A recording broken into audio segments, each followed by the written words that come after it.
Good evening. Hey, I didn't call you up. Just calling you. I wanted to give you the special intro. Welcome to Surf at the Bar, everybody. Thanks for coming out. Did anybody get a chance to watch the Vans Triple Crown today and see that young Aussie win? Round of applause for Adam Melling. That was awesome. We got a great legend from Australia here tonight, Mr. Gary Elkerton, also known as Kong. Kong has come all the way from Australia, just flew in this morning. Don't know if you even got a nap yet, but he's here to talk stories. So make him feel comfortable. Let's take a seat. You can have this one. We on? Awesome. You're on. So I don't know about you guys, but when I was a young kid growing up in my surfing childhood in Australia, you and Tom Carroll and Chappie Jennings and the gang were the inspiration for my group. And it was like larger-than-life heroes on the screen, seeing you guys. And it wasn't like today where you could tune into a live webcast somewhere around the world. You had to wait for that movie to come to town. So to see you sitting here in the flesh back in Hawaii, so cool. And it's been 7 or 8 years for you? Yeah, it's been quite a while. Place has changed a lot, actually. But I think I was talking to you today, our first trip when we come over, it was quite weird because we used to spend about 4 months here. It was funny, me and Chappie would come over in October and we'd wait till we saw some cyclones erupting on the east coast of Australia, and then we'd fly home, and that was around January. So we used to spend a lot of time here on the North Shore, and right here, dollar tacos. We survived 3 winters on dollar tacos here. It was great. Well, Gary, you're a very storied Australian. You have won many, many titles during your career, but most relevant right now, I guess, you're a 2-time Vans Triple Crown champion. You're here with us to celebrate 30 years this year. And you're also one of only 2 people who have their name on the honour roll of all 3 Triple Crown events. Can you tell us a little bit about your introduction to Hawaii, because you've told me you did put the time in before competing, and it's so different to how people compete today. Yeah, it's quite different now. I had this idea when I was a bit younger that I wanted to, quite a bit younger, I just wanted to surf Hawaii, and for many years before I competed. So I'd been coming to Hawaii for 6 years before I competed in my first event. My first event, I think, was, could have been that Billabong event against Mark Richards, that big famous day at Waimea Bay that people were running for their cars. So I had I put in a real lot of time for Hawaii, and it paid off in the end. Yeah, big time. What makes it one of your favourite places? Because I know it's very close to your heart. Well, because it's so challenging. There's only a few people in the world that, Sunset was really my spot, even though I did win at Pipe, at Big Pipe. Sunset is still probably the most demanding wave on the planet. People underestimate it a lot, and so I put in hours and hours and hours and hours of time, underwater time too, looking at coconut trees underwater, till I got it right. Yeah. Well, you grew up on the water in Australia. Gary's from the northeast part of Australia and grew up in a family that worked on a shrimp trawler or a prawn trawler if you're from Australia. Thank you, Jody. Shrimp. So how did that play into... Did you find waves while you're out there travelling around trawling for prawns, or how did you make the transition from the deep blue sea to the coast? Oh, I had a very unique upbringing, and probably a lot of guys don't know, but I've just released my biography that's just come out in Australia a month ago, and this has got some... the first quarter of that's my mother and father talking about growing up on a prawn trawler. That's how I grew up for about 10 years. I never really went to school. And that was an amazing time for me because I had the opportunity to surf a lot of outer reefs, especially the bottom half of the barrier reef. And we're working out of a place called Mooloolaba, so there's a few islands off there. One of them's Stradbroke, Moreton, Double Island, Fraser Island. And I would surf hours and hours on end out there when I was growing up, which was just...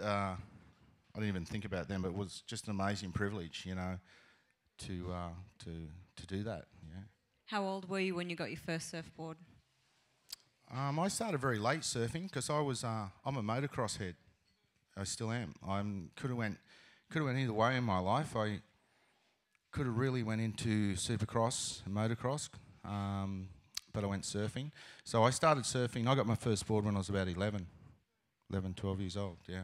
That is late. And did you fall into the dangerous company of Tom Carroll and Chappie Jennings early on?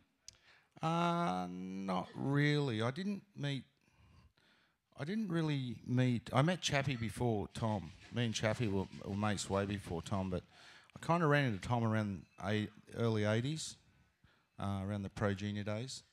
And, you know, it really happened fast for me. Like I think just from growing up on the ocean and that boat thing gave me a lot, especially about Hawaiian sunset, you know, because I was going over some massive waves in that prawn trawler with my dad because he was kind of like me, pretty hardcore and not scared. And you got to imagine too that on the east coast of Australia we've got big rock walls. These guys call them groins, I think, and they built these big walls at the river mouth so the boats could get across. And my dad was just charging those bars on his 60-foot prawn trawler. So it was just an amazing time for me because it happened so quickly. You know, I started surfing at 11. You know, at 16, I was Sunshine Coast Open and Junior Champion the first year, Open and Junior Champion the next year, 4 times Queensland Champion, Australian Champion, Pro Junior, and it all happened before I was 18 years old. So I was thrown into the scene very quickly. Without having gone to school and with the socialisation of that, just coming from the ocean and sort of a quiet environment out there, coming into being a successful surfer right at the beginning of the real professional surfing boom, was it kind of 0 to 100 all too soon? Well, there's a lot of famous people in the world didn't go to school. I'm not putting that down. I'm saying you didn't come from the masses and suddenly you find yourself in the middle of it all. Yeah, I kind of, my astrology, I'm a Leo dragon, right? So this is my, I think, 4th or 5th dragon year. So I'm a bit of a leader. I like that sort of limelight stuff. But you got to work hard to get there as well. So the Mad Wax days, remember those? Has anyone in here, maybe it's just an Australian thing, but has anyone ever seen the film Mad Wax? It's the craziest thing you've ever seen. If you can find a copy of it, get it.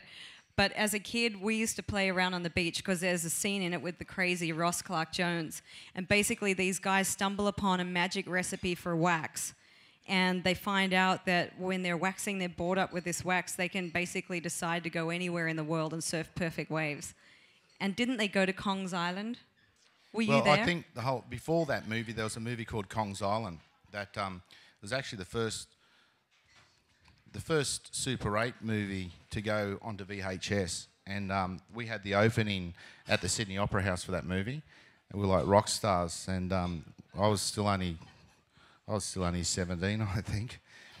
And then Mad Wax come along, and they're still just cult videos or DVDs now in Australia. But it was quite funny. I was at the Quicksilver Pro this year, and I went in to urinate, and the men's have a kind of a sheep trough, they call it over there, and they put all this smelly stuff at the bottom, and it was in a triangle, right? And it was the same colour as the Mad Wax. And this guy's come in, and I'm having a leak, and he nudges me, and he goes, I want to go to Hawaii, man. And I was like, yeah, you're off your head, buddy. And that was the line all of us kids used to do. I want to go to Hawaii. Well, I have to just confess here, because Gary didn't arrive to the North Shore until 2 o'clock today, and a lot of that was because he decided to come in with 100 books under his arm and the customs hoisted him to the side. I didn't even get a chance to read the book, so this is new for me too. And Jodie. Come on, you haven't got much to do. Busy today. You don't do much, but do you? I did want to hear a little bit more about just your experience of the Pro Tour, because I kind of missed your era a little bit. I was learning to surf, and then by the time I got into the job, I was into the next role of guys. But you guys filled a very important role in surfing, taking the sport to a lot of new locations. I know you went to G-Land, you won there, you were all over Indonesia, through Europe. So what was it like back then? You didn't have all the money, but you had the very beginning of that big wave that took surfing around the world. How was that? Well, I think we have to thank the guys before us. Rabbit, Sean, Emma, all those guys. We just basically pushed the system to change, to try to go to better waves. The Dream Tour, what they have now, is just, that was on our mind then. We were talking about it. So, it was exciting times. The thing that really sticks out for me, that, if you couldn't compete in Hawaii, you were nobody. That was basically the bottom line. If you were a young kid coming to Hawaii, and basically it was like this: if Sunset Beach or Waimea or Pipe was out of control, Third Reef, absolutely horrifying, and there's no one out and the local guys are sitting on the beach, you grab your board and walk past at them, give them a wink and paddle out. That's how you did it. And I swear that's what the Aussies did, and I had that embedded in me really early on with Rabbit and MR and Simon and those guys. And I made a point about Hawaii that I was going to do everything and surf anything that was thrown at me, especially at sunset. And a little story about sunset. I was quite lucky. I had some good people behind me, and one of the guys was a guy called Derek Donor, and he taught me and showed me some lineups there that were priceless. They're not there anymore. I looked up on the hill, somebody cut them down and put a house there. So quite devastated about that. But I had this thing about paddling out at sunset at dark. I would get to the beach half an hour before light, and I would paddle out from Sunset Point where the little water thing comes out there. And my mate Mickey Nilsson used to live at the front house there, and I used to get down there, park my car, paddle out at dark, right around just in front of Val's, and I could kind of read how big it was. And I'd get out into the channel, I'd have a couple of lights I could line up off, that I knew I was completely out of the west swell, and I would sit there till my eyes kind of got right, and then I would paddle in and catch the first 3 waves before anyone got out. I wouldn't do it now. I thought about driving in, I think, no, that's crazy. I wouldn't do that. But yeah, listen, the whole tour thing for me was insane, and I did win all over the world, and I had great times, and we saw the tour really growing, and the evolution of surfing was just changing so quickly. And I look today and just go, wow, but you know, I thank the guys before me to show us some ideas where it had to go, and I would say Kelly and Parko and those guys would say the same about us. We've seen, probably most of us have seen Busting Down the Door. So you're talking about Rabbit and Sean and those guys before you. How did you come to Hawaii just, you know, less than a decade after that all went down, and then ingrain yourself with locals here? Because I know that the Hawaiians have always been very embracing of you and have helped you a lot over the years. Well, like I said, I didn't come here with any threat to the Hawaiians. Not then anyway. But I tell you what, on that 6th year when I put on that contest singlet and I paddled out at Waimea Bay, I had a big target on my back. And, you know, we had some heavy things go down in the water. It's quite funny, we're all mates now, the Ho dynasty, you know, my nemesis is over here. You know, great bunch of blokes. But, you know, that's what it was back then. I mean, it's complete competition. I mean, we didn't go around patting each other on the back or sitting in the contest area buying each other drinks. You'd probably get a smack in the mouth, something like that, you know. And you had some tough world titles. You were runner-up 3 times to the world title, and at least 1, if not 2 of those were lost at Pipeline. There's actually a shot that's in here, and as you say, you and the Hose are great friends now, but you were actually rivals with Derek one year for the title. So how did it play out, and how did you all come back around to being, you know, peers and surfers? Well, I think that's what great competitors are, you know. What happened with that thing at Pipe with Michael was, which is written very well in the book there, is that I was the first non-Hawaiian to win a Triple Crown, and Derek had won 2, and then I won the next year the Triple Crown, so we had 2 apiece. And that year I was going for a world title, Derek wasn't, and we were both going for our 3rd Triple Crown. The Hawaiians did not, God love them, love yous, did not want me to win that 3rd Triple Crown. So, you know, they pulled out all the shots. It probably would have happened the same in Australia, you know, but, you know, they did it. It happened. It's pretty cool that we're celebrating 30 years of it now, and in a lot of ways the intensity and the pride and the desire that goes into winning a Triple Crown over 30 years has not faded. You haven't been here for 8 years, and you said when you arrived today the buzz is still there. So can you tell us what you felt arriving to the North Shore today to that?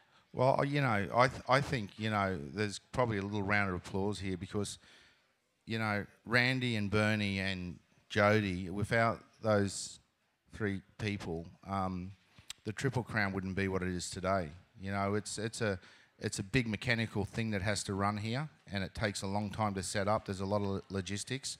But I actually walked down the beach today as a spectator for the first time in my life. And, you know, I've taken my competitive gloves off a long time ago, so I look at it a lot differently now. And geez, it must be a buzz. I know what you guys are feeling now when you walk down the beach. It's because I didn't see that. I was like, yeah, I'm out there to win, right? But yeah, I just got emotional today. Yeah. There were a lot of people happy to see you. And Sunset, no one knows better than perhaps just a handful of you. You, Jeff Hackman, Barrick and Iapuni. There are a select few that come close to the Mr. Sunset title. But can you break down for those who have just become enamoured with Pipeline over the last decade or so, what is it about Sunset that makes it so special and so challenging and unique? Well, the thing is, it's mountains of water moving around. It's another quick story. It's all about Sunset, though. This book has got a great weave in it, thread, they call it, the writers, about Sunset, the whole book, from when I was born to the end.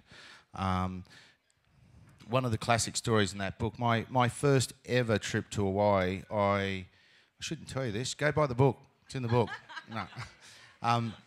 I arrived at the airport and you know, Alan Green in Australia went, oh, there's this guy, he's going to pick you up in Hawaii. You know, you'll be right, mate. Just get on the plane, here's your ticket. And I got on the plane and flew over, and I sat out the front of the airport there for about 4 hours, sitting there. And it sucked. And I didn't know where I was, what I was doing. I was a young kid. And then this car pulls up, and this guy gets out, and I went, wow, that's Jeff Hackman. Wow, Jeff Hackman's picking me up, you know. And so Hackman picked me up, and he drove me out, not through the tunnel. What's that way? Yeah, he took me the long way, bro. And come through the tunnel, but he was telling me about, I've never met him, you know, at that point. So, and he's telling me about how he's heard all about me and how I'll be right at sunset, and he's telling me all these stories about the lineups and go up the back and watch time sets from the west and the north and da-da-da. And then we come past the hospital there, and he goes, hey, bro, he goes, that place in there, you don't want to go in there either. That's the one place you don't want to visit, the North Shore. I've been there, trust me. I ended up going to that hospital, by the way, pretty bad way. And it was at sunset. And it was kind of weird. I felt like that Jeff Hackman, who was Mr. Sunset at that time, actually handed me the key to the place. And but what I did learn from that was that sunsets, it's a whole. To get the whole picture of sunset, it's like this. I used to go up the back of Comsat Hill, and I would sit up there for hours, and I would time the west, how many west sets, and how much north, and how much every time there was a contest and I was surfing, because more west and the north, it pushes the peak in different ways. And then when I was in the water, I had my select lineups for those exact positions on the wave, and I study that day in, day out. I've still got that drawn in books at home that I used to save. And so it was it was like going to school. I didn't really go to school. That was a good school, that School of Sunset, I guess. Yeah, you know, it was really fascinating thing that. It was the only wave I ever did that. I didn't really know pipe. It's really nice. Pipe's a great wave, but it's really one spot to take off. This is just such a vast place, and you can get it wrong. If you get it wrong out there when it's big, and it's a north, it's got a lot of west in it, and a bit of north, and it's 12 to 15 foot Hawaiian style, you're going to pay dues. And what about pipe? I mean, they're riding on such different equipment now. I think it's going to blow your mind because you're here for a while. You're going to be watching. So what about pipeline, the way you used to ride it back then, and you watch how they ride it now? How has it evolved, the level of surfing? Oh, listen, the performance and board evolution has changed a lot. You know, it's black and white. And the guys, their technique of taking late drops and cutting their first line has completely changed. I always looked at Rabbit and MR and those guys like they were drawing these lines, and all I tried to do was just to break the line a little bit quicker to make it happen. And, you know, what they're doing now is just phenomenal. You know, I watch pipe every year on Fuel TV at home in the sofa, and that's nice and safe because I can drink a cup of tea and laugh. But you know, I can't wait to get down there and see it. And there's swell coming too, we've heard, yeah.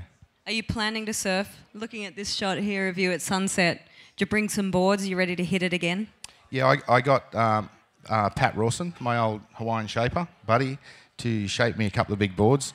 And he's like, hey, Kang, he goes, you still surfing a bit, man? Or, you know what? I went, mate, just shape them big and fat so that West Peak doesn't get me. No, but I can't wait to go out and ride a wave at sunset. I'm really buzzing for that, yeah. Well, there's jet skis there now, right? So I got nothing to worry about. Yeah. We didn't have jet skis back then. We had to stick a fin down the back of our pants to save our lives. What about what year did you drop off the tour, and how was it making the transition, having been on there for so long and had such a storied career? How did you take the step away from professional surfing and start a new identity for yourself? It was it's a very difficult thing. Now, not just in surfing, I think in anything, any sport in general. When you do something for so long, that's such a passionate thing that you live and breathe every second of your life. to try and hang the gloves up straight away, it's it's really heavy. I actually was quite lucky because I had a daughter late in life, Luna. And how I got over it is that I was taking her to swim classes where we live near Byron Bay. And, I think we kind of missed something there after that. There was something before that, the World Masters. I'll just go back to the World Masters and come back to that, because before I went off tour, I won. It was quite funny because I'd lost 3 world titles by... The first one was by 0.04 of a point. The second one was by Michael grabbed me on the shoulder. The third one was by Tom Curran. Anyway, they were very, very close. And I tell you what, after that third loss, it was the most gut-wrenching thing that I've ever been through in my life. But what happened a few years after that, Quicksilver came up with this idea or Oxbow did, and then Quicksilver took over it to the World Masters event. And I won 3 in a row. I won France, then Ireland, and then Makaha, which was insane. It was pumping. And I tell you what, every time I walk down the beach for one of those heats, and they're the same guys that beat me before, I let them know what was going on verbally. Don't worry, there's a lot of verbal action going on in that. But that was really cool to win 3 World Masters titles in a row. That was really cool. Yeah, awesome venues too. There was a shot. I'm not sure if we showed it already yet, but for you, this shot of you on the beach. It's a shot of Gary on his knees praying to a sand god. Well, I actually kissed the beach. I did that at every spot. I did it at Makaha, did it in Ireland. And I surfed. I made sure I surfed in board shorts at every event. In France, I surfed in board shorts in Ireland. And obviously I surfed in board shorts at Makaha. But what was going on there? You say that was... It was redemption time for me. It was, I think if that World Masters stuff didn't happen, I'd be still bleeding a bit inside, and it healed up a lot of the scar tissue. And it was fun, it was fun, especially the heats against Tom Curran. Yeah, that guy. Did that make it easier then with that healing process of the Masters to actually take that step?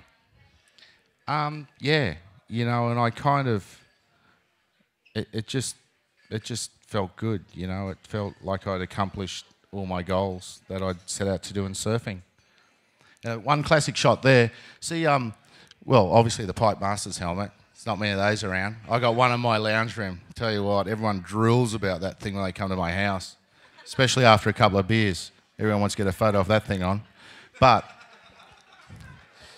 those lays, the lays that we get in Hawaii, that is amazing. Like, I'm getting goosebumps now. Like, hey, you're going to get lead, bro. I'm like, yeah, right. I must have done well in the contest. But I have kept every single one of the lays I've ever won in Hawaii. I smuggled them back into France. Yep. And I kept them. I had them hanging, every single one tagged at each event.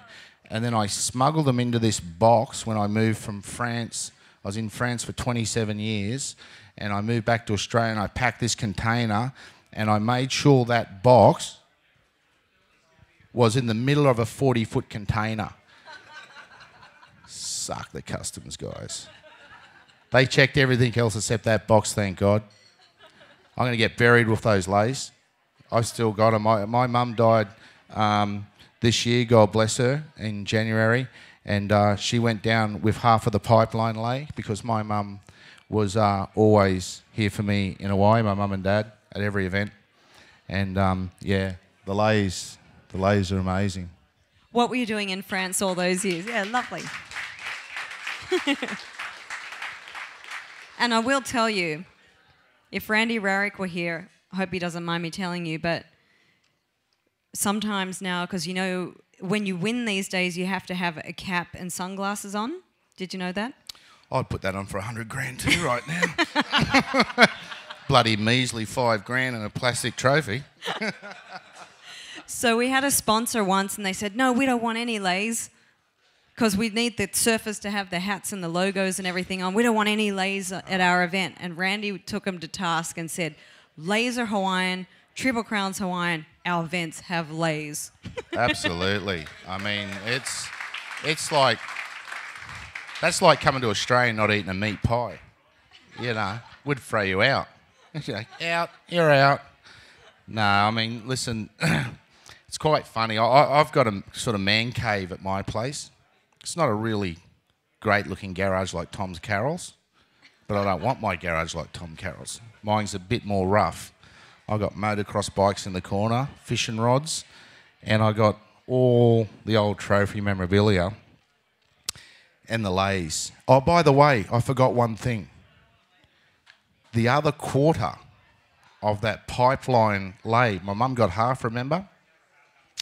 The other quarter of that lei I gave to Joel Parkinson to take to Andy Irons' funeral from me in Kauai to throw out into the centre. So Andy's got a quarter of my lei as well.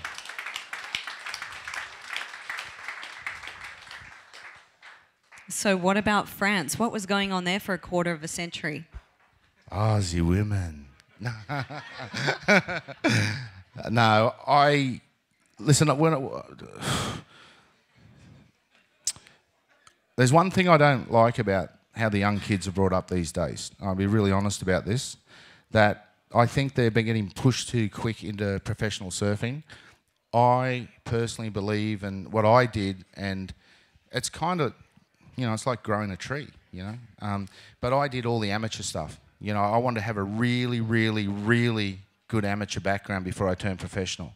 And what happened in '82 is that I was online I had to surf in the Australian titles. I had to qualify in those Australian titles to compete against Tom Curran in the world titles at Duranbar at my beach. And I got hit by a surfboard once, and it hit me twice, and I got stitches, about 15 all in total, and I couldn't surf in the event, so I didn't qualify for that world amateur title, which I really wanted to smoke him at D-Bar. But anyway, I had to wait another 4 years. I think it's every 4 years. I think it's 4 years. So I waited another 4 years until I turned professional, and that was in California. It didn't work out for me. I think I got fourth, and I went straight from there to France. I turned professional. My first ever professional event was in France, and I fell in love with the place from the start. It is just, it's everywhere's changed in the world. There's more crowds. It's, you know, but France back then there was just nude people everywhere. Nude. I mean, it'd be like Sunset Beach to Rock Piles, and all the girls had no clothes on. How would you control yourself? Ridiculous. Trying to go surfing. Anyway, I love France. I hope that's not all you did for 25 years. What's wrong with that? We had Tom Carroll here last week, and one of the things that I asked him was, if you could give John Florence a grain of advice at this point in time, what would it be? A young guy on the road to what seems to be a destiny of at least one world title. When you look at the guys now, new blood on the tour who are coming through, and you look back on your own career, what would be the sage words of advice you'd share? I reckon they got too many people talking to them. You know, I think they have such an array of people around them telling them all different things, and they're not processing their own thoughts on competing. And I was a true believer that it's great to have managers and trainers and all those kind of things, but when you have people around you telling you all this BS, and it's like, man, it's like, you know, having flies on your shoulder half the time.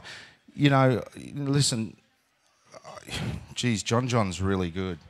Like, he is without a doubt, well, he's my favourite surfer right now in the world. He's an amazing kid. You know, I've seen him when he was in nappies. Probably a lot of people have here too, and he's come a long way very quickly. And he's got a long way to go.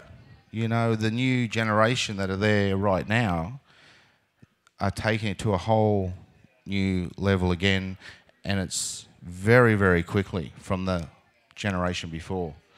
Scary. Really is. And, you see the final today, there's Medina and all those other guys. That's the new breed right there. I was surprised. I was like, where's everyone else? Where's my board? Can I ever go at this? You coach one of the top surfers in the world, Bede Durbidge. He's a past Triple Crown champion as well. But you've been involved with him for several years now. How is your relationship? How do you work together and prepare for his tour? Well, I don't do any events with Bede. We just do a lot of hard training and mental training at home and prepare on each event individually. I don't really tell him a lot how to surf. I think, when you're at that level, you know how to surf. You just need to, take that off. Look at him. He thinks there's a left there. He's tripping. No, he thinks there's a right. It's a left. It's pipe. What, bruh? What? I'm laughing. Look, what are you doing, you idiot? He apologised, but he did buy me a beer, so I don't forgive him. I just, when they're at that level and you're in that zone, it's just training and just being, it's a buddy thing. Who was your favourite surfer to actually compete against on tour? Oh, it would have to be Tom Curran. He's written very, very cleverly into that book. We had a lot of fierce battles, and he's one of those rare individuals that I don't know why waves just seem to come to him, especially with 30 seconds to go.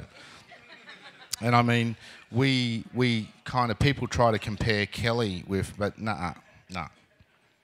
Tom Curran had it bucket loads over Kelly. And no disrespect to Kelly, but Tom was a very MP-ish anyone know Michael Peterson? He's that MP sort of guy, just very elusive. When you were out in the lineup with him, because that's a place none of us get to go and see what it's like close up out there. When you were out in the lineup with Tom Curran, was he as mystical and connected as he appeared to be from where we all stood? I didn't give a shit about him. Nothing else mattered to me but winning. Cutting throats, punching elbows, didn't matter. Whichever way he could get it. No, I didn't get caught up in his thing. I was the sort of person, when I competed, I stayed away from the contest site. You might have seen that. I just, especially over here and anywhere in the world, I would sit down the beach and I'd just really, I just lived in this bubble. I just didn't want other competitors in it. And because, they're taking my livelihood, my money, my fame. And so I didn't like that. I'm quite... It amazes me now that man, I see the guys in the contest now and they're all patting each other on the back and buying themselves coffees. Yeah. Each other's coffees. I just go, what is going on here? Is this a contest or is it matchmaking in heaven? Bloody hell. Who was your most inspirational person to be around? Because I know you did travel with people from time to time early on in your career. Was there somebody who you feel just really helped roll it out for you or just gave you the right direction, a mentor? Listen, I'm going to tell you another story, but you need to buy the book. Because this is another one in the book. But I'm gonna tell this, it's Tom Carroll. Tom Carroll's the most amazing friend for me. He did something for me that year that all went down with Michael in the heat before. There was me, Tom, Derek Ho, and Larry Rios. And Tom got the first wave. I think it was a quarter final. Tom got the first wave and he got a 9.7, which he does with his eyes closed, pipe. And he paddled out to me and he said, listen, I'm going to block Larry Rios and I'm going to hold Derek off so you can get through. And he sacrificed that pipe. He would have won that pipe Masters and he sacrificed that for me. And Yeah, very inspirational guy for me, Tom. Love him. And how have you, the pair of you, stayed friends, going forward since those years on tour? What's your relationship with Tom like now? Oh, we're very close. Yeah, we speak on a weekly, daily basis, and still very close. And probably, it's Damien too a little bit. But listen, Tom and me were very close. We travelled a lot on tour, and we were sponsored by Quicksilver and Rip Curl, and all that stuff. Well, now you've got so many different careers going on, and hopefully some of them are going to lead to us seeing you here more often. But you're teaching swimming to hundreds of kids a month. You've got your coaching and your training going on. You're also doing some hosted travel trips and things. Tell us a little bit about Kong's life nowadays. Well, what happened when I left France? A lot of people thought I grew up in Queensland on the Sunshine Coast, but I was born in Ballina. It's a town close to Byron Bay. So when I left France, I moved back there, and I had a daughter. She's now 7, a goofy footer. Damn it. Trying to change her. She won't listen to me. She listens to Tom Carroll. A smart girl. Anyway, when she was a bit younger, about 5 years ago, my wife was taking her to a swim school, and I just thought it was crap. I just didn't tweak on how they were teaching the kids. It was really, they weren't getting it right, and I just gave up on it and let my wife take it. And she got a thing called Ross River fever, which you get it from a mosquito bite, and it's pretty bad. It lays you down for a long time. So I had to take my daughter to swim lessons. And this lady's name's Mutti. I hated Mutti. Anyway, I couldn't handle it, so I got out and I went back to a little place just near where I live called Billy Nudgel. And my mate owns all these warehouses, and he was moving out. And I said, listen, I'll take that warehouse. It's about 450 metres square. And I designed an indoor kids swimming centre, and we called it Kong for Kids Swim School.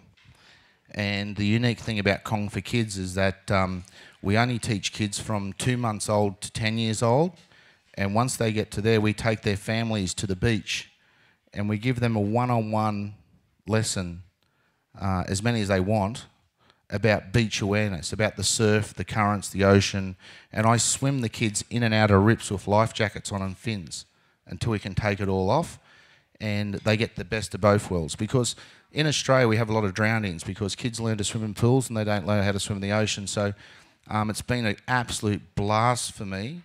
We do about 300 kids a week. I teach 190 kids myself, and it's just been great. I've seen the whole kids from 2 years old now to doing 50 metres to at the beach and now surfing. That's just been fantastic. And thanks.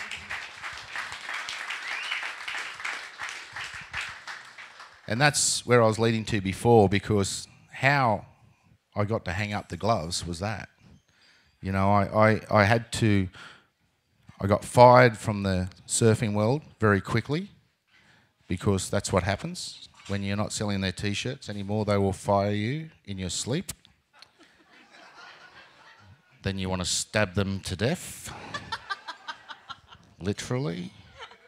Personally. No.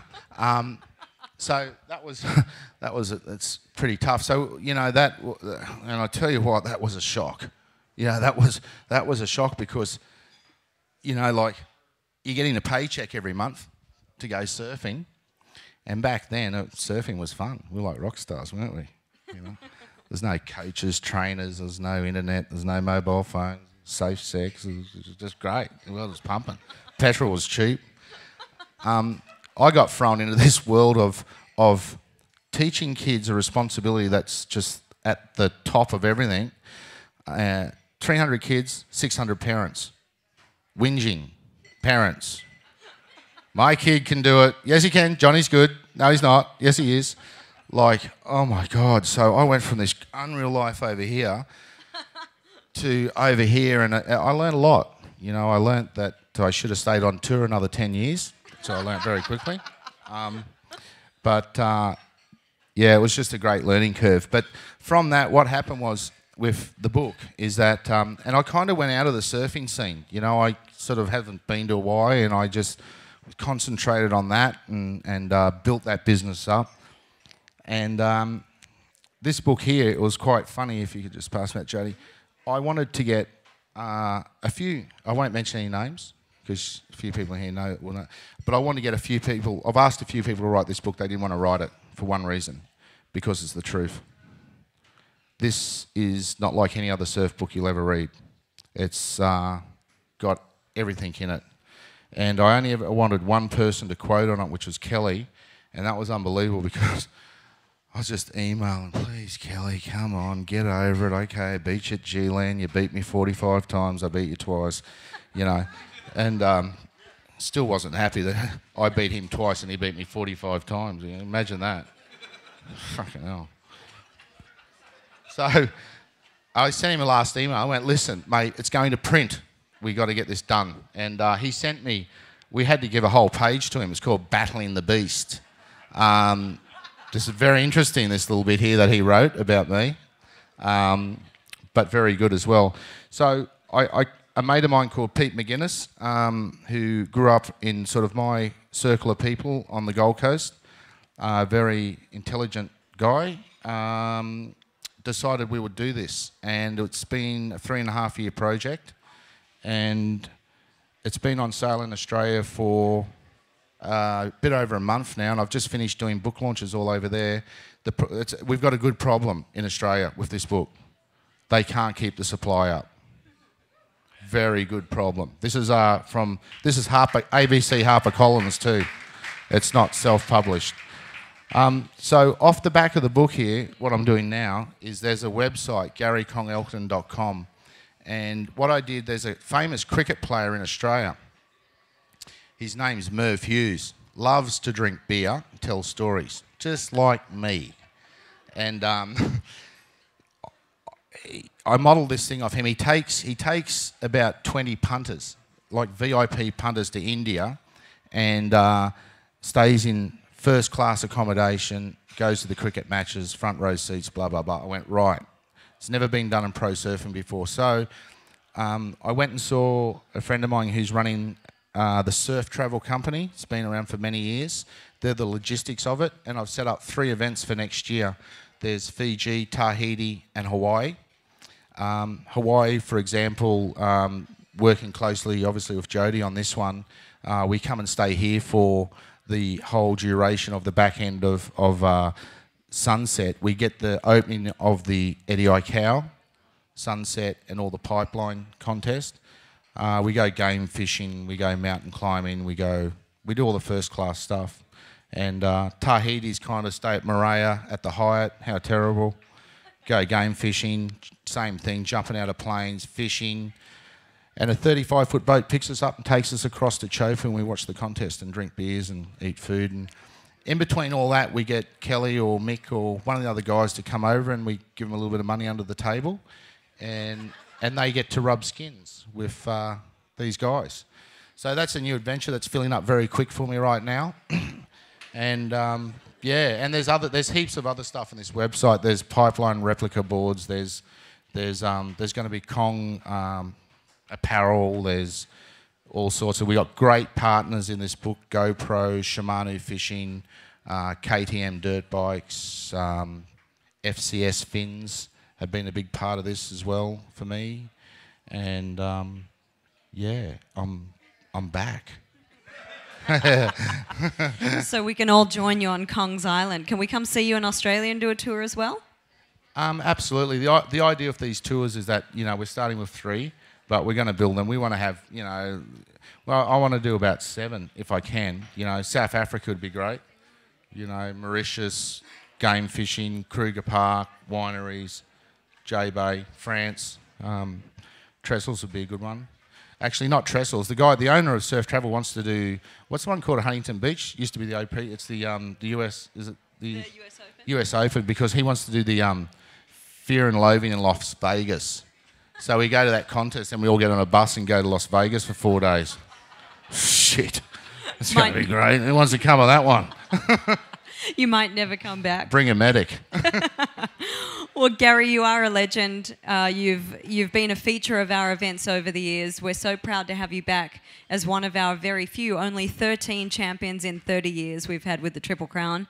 And for any of the locals in the room, young kid from Kauai, Sebastian Zeitz, so long as he doesn't go out there and do a headstand, he's probably going to win the Triple Crown this year. So give him a shucker if you see him at Pipe.